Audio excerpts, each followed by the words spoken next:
Welcome to Addicted to Busy, the podcast specifically for overachieving property managers who are dying for a little more work-life balance in their lives. Each week, we dismantle all the BS that holds us back.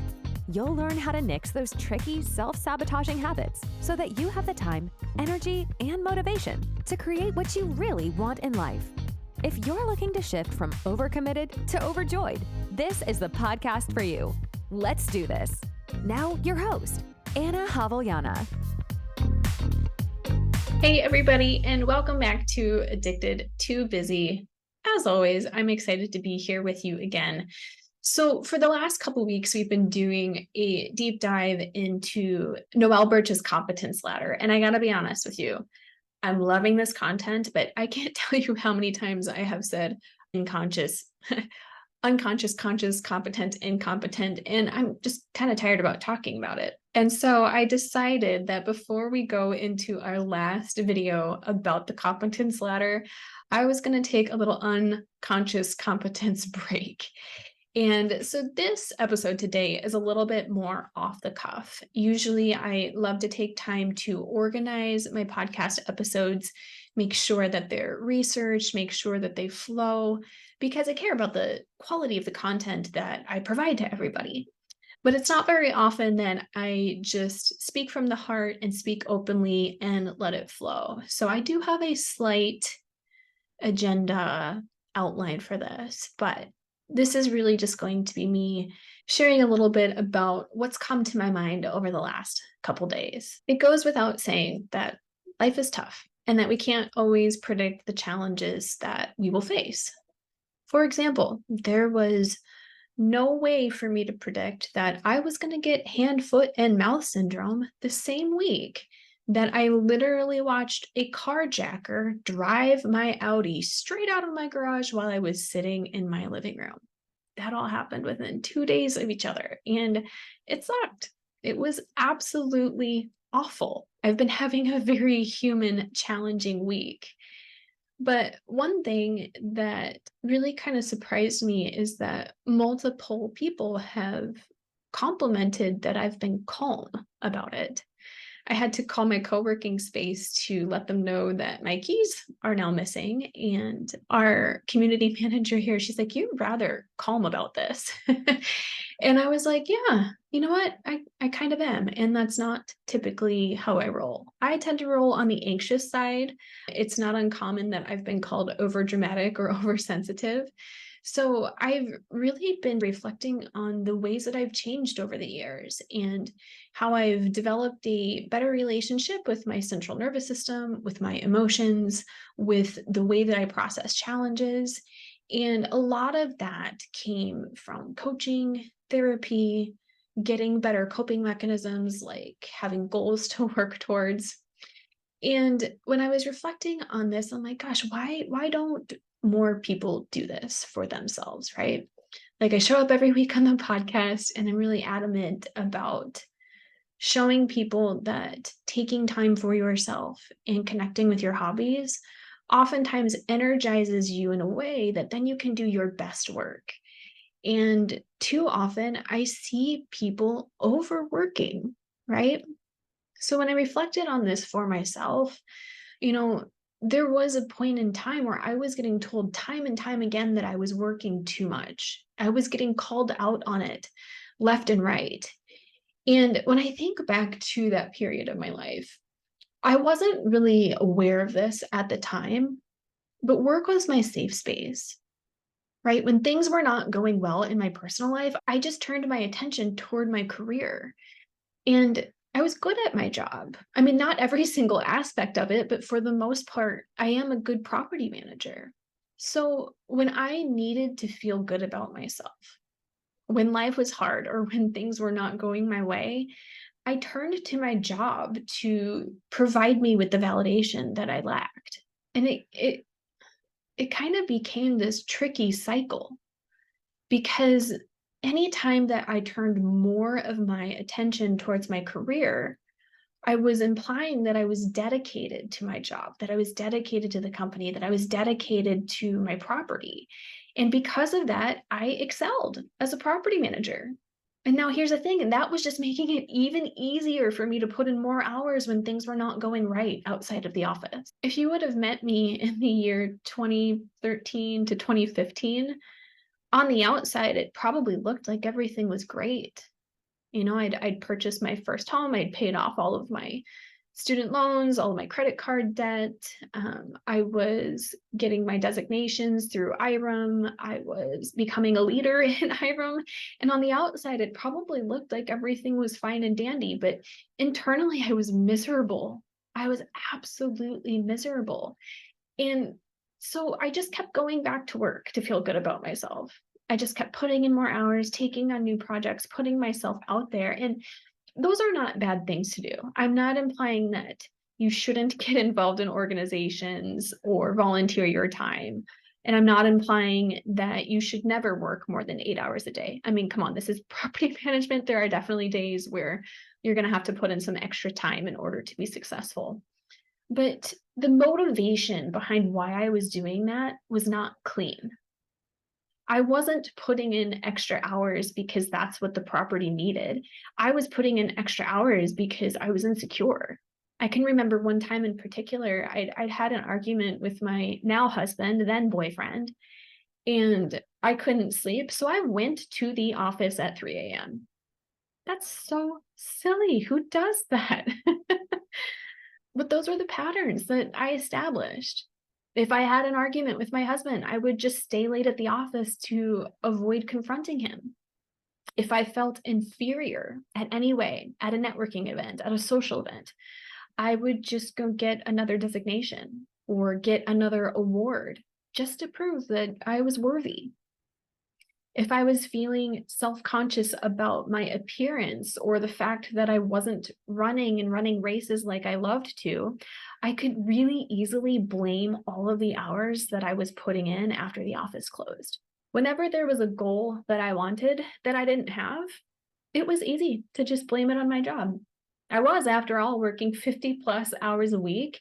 And with one company that shall not be named, it averaged well over 60 hours a week. My dedication was one of the many things that quickly became a crutch. I found myself staying late at the office and taking on extra projects despite my friends encouraging me to take a break. I remember one night I got home from work and I put my laptop on the dining room table. And at the time, I was living with a roommate, and my roommate is one of the most amazing humans that you will ever meet. And she's also in property management. So she totally got what I was going through.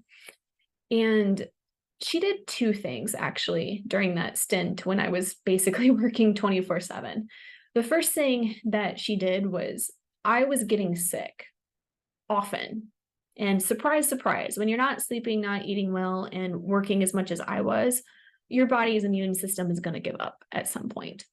So there was one evening that she put together a care basket for me with medicine, lozenges, tea. I think there was a candle in there. And she did it because she knew that I likely wasn't going to take care of myself. I had not shown any previous evidence of me putting my health first, so she did it for me.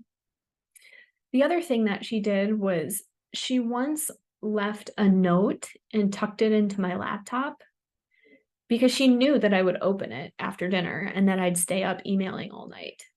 And the note was just encouraging me to go to sleep.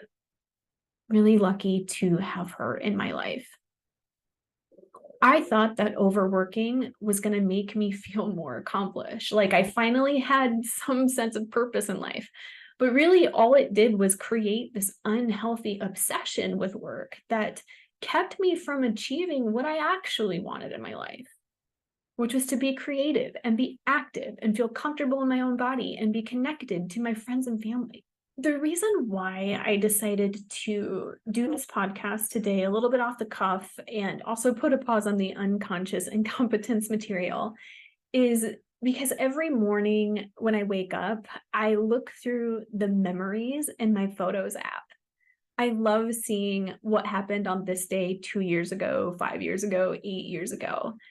But in recent weeks, what showed up in my memories feed were screenshots of texts that my friends sent to me. I'm going to read two of them to you. So the first text was sent from my beloved roommate. And she said, I'm worried about you working so much. I know Lucas isn't in town, so it's easy to do this week, but I just don't want you to overwork yourself. I hope they see how much you've been working to hire a second person. You do your job so well that I hope they don't take advantage of you because they know that you will just take care of everything. And she was totally right. It wasn't until I put my notice in that they decided to hire a second person.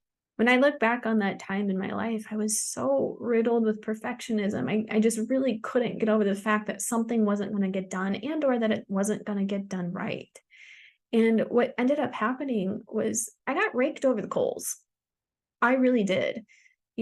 I was fortunate enough that at this point in my career, this was still an hourly position, and thank the Lord that it was.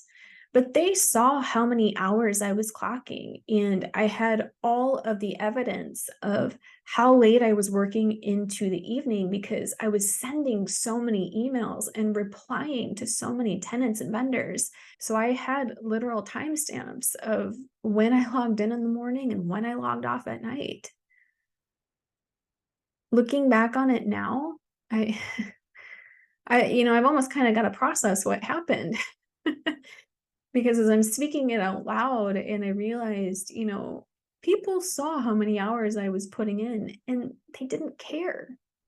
At some point, you have to care more about yourself than anybody else ever does because no one's gonna take care of you in the way that you need other than you. The other text that I received was received from one of my best friends from my hometown, and he said to me, I really think you should leave now. It's 10 fucking dirty. That's too late to be working, especially after the day you've had.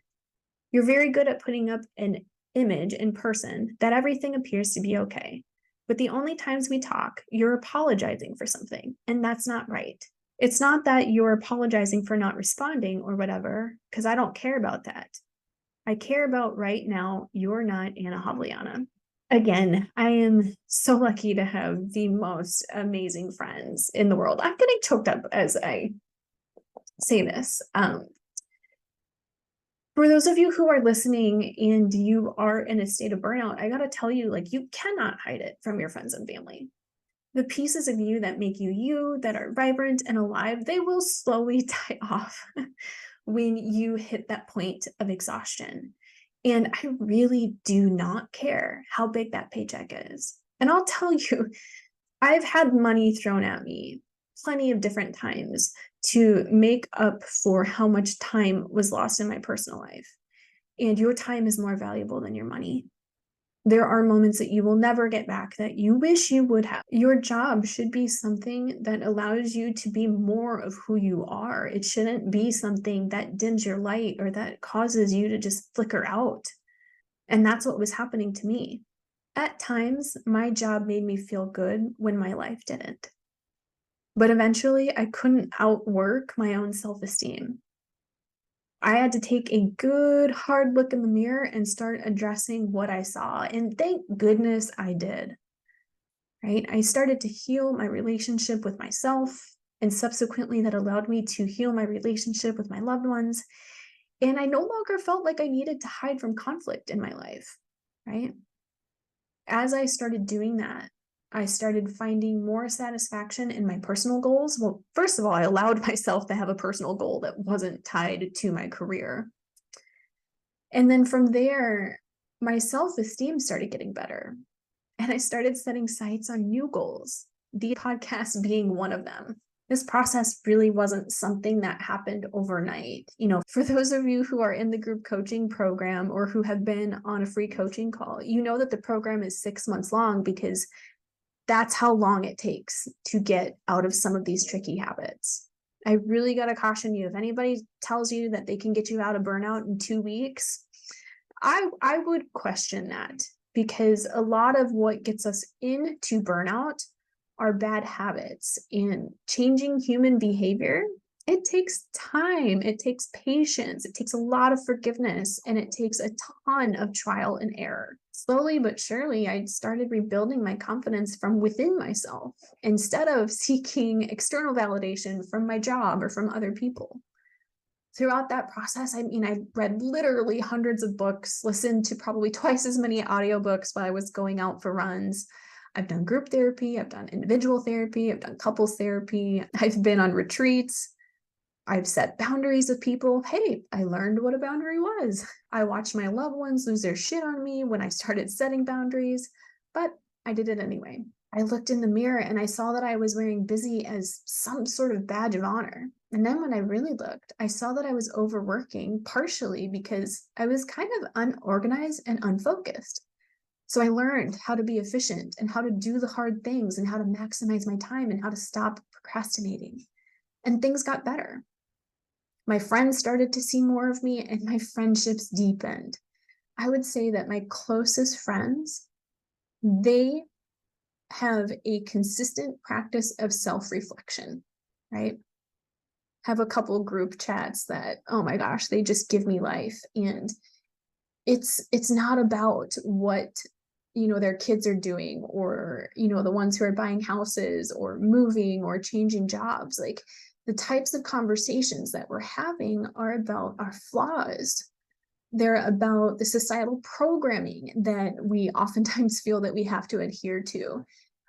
They're talking about their growth, their challenges, about the pieces of their relationships that aren't perfect.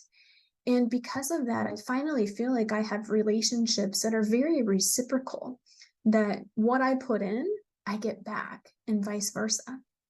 My relationships with my family members has improved immensely as well. Part of that, I think, is because I'm not so strapped for time.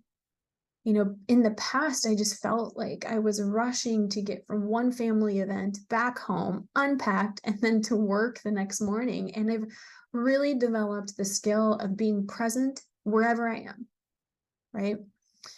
When I'm at work, and I'm really going to compartmentalize what's going on outside of my job.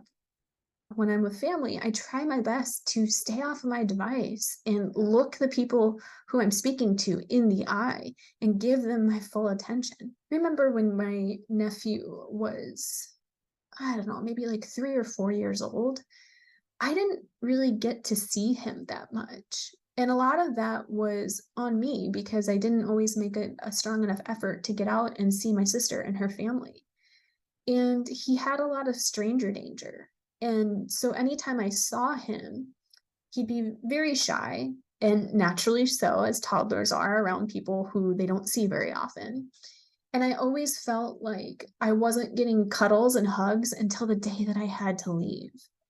And so when my niece was born, I knew that I wanted to change that. I knew that I didn't want to be a stranger to my nieces and nephews. I wanted them to know who I was and know just how much I love them, and know that, they will always have a safe space with me. One of my favorite memories was of my niece. They came to visit me in Madison, and they met me and my husband at the zoo. And I remember my niece was sitting at a picnic table and she saw me and just took off in a dead sprint with her arms outstretched. And I got to let her jump into my arms and hug her and kiss her and pick her up and love on her. And, I wish I would have had that with my nephew. And I'm not comparing them, and I know I can't change anything, and that wishing that things would be different is kind of a waste of time. But a lot of that was on me, and how very little time I made for my family and friends for a number of years. I'm so lucky that I have the support that I need in my life, but I gotta be honest with you all. I had to create it. It did not come to me. It's not something that was just delivered to me. I had to make amends for, the person that I was, and how I really did prioritize my work and myself over everyone else. I can't tell you what a relief it is to not be chasing validation.